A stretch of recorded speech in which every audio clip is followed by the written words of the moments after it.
Today we are going to discuss about wave power. Ocean waves are very clean and it is a renewable source of energy. So it is having tremendous potential power. From that we can able to generate electricity. If you utilize full energy, then 40% of the world's power demand can be fulfilled, and it will be very equivalent to 800 nuclear power plants. So differential warming of the earth causes pressure differences in the atmosphere.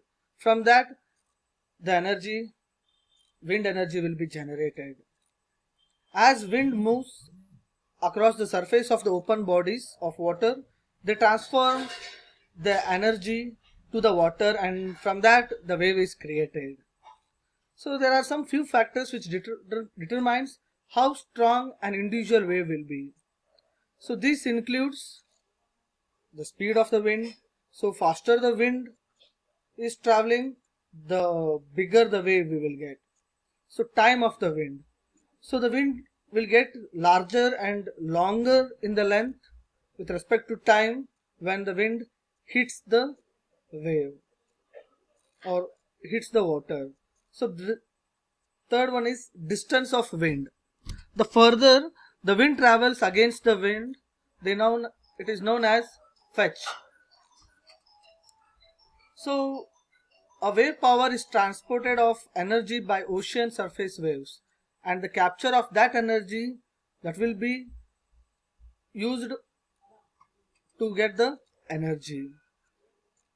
It may be electrical energy, it may be water desalination, or the pumping of water into reservoirs. So what is wave energy?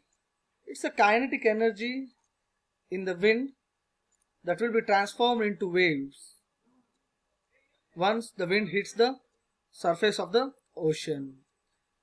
The wind energy ultimately forms due to solar energy and its influence on high and low pressure.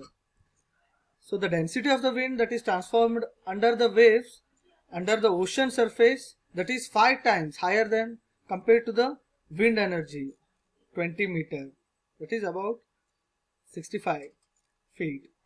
So in other words, the amount of energy in a single wave is very high.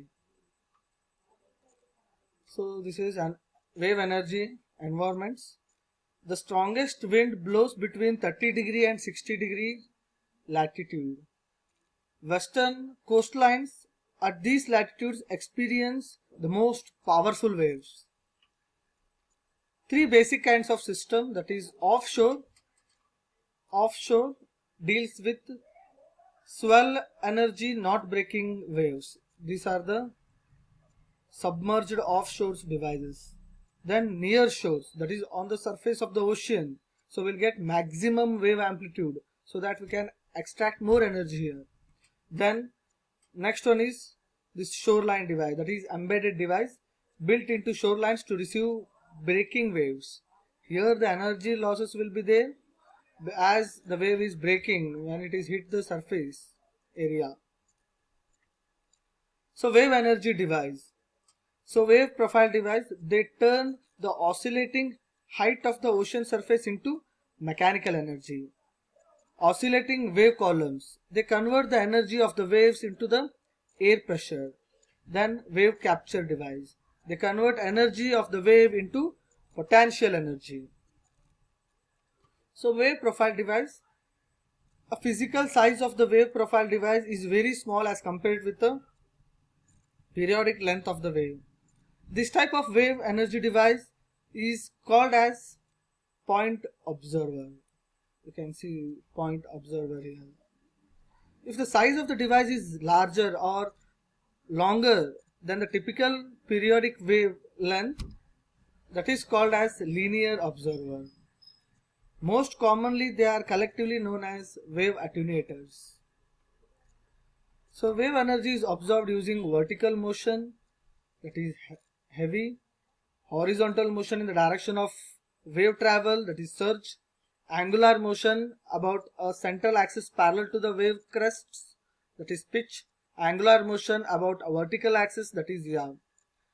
The energy being generated by reacting these different movements against some kind of fixed resistance, it is called as reaction point.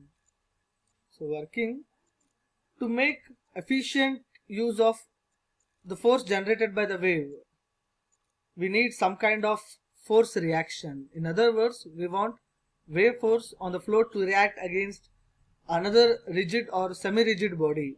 So reaction point can be inertial masses such as heavy suspended blast plates, sea floor anchors, or fixed dead weight or pile as shown. You can see here point observer, heavy,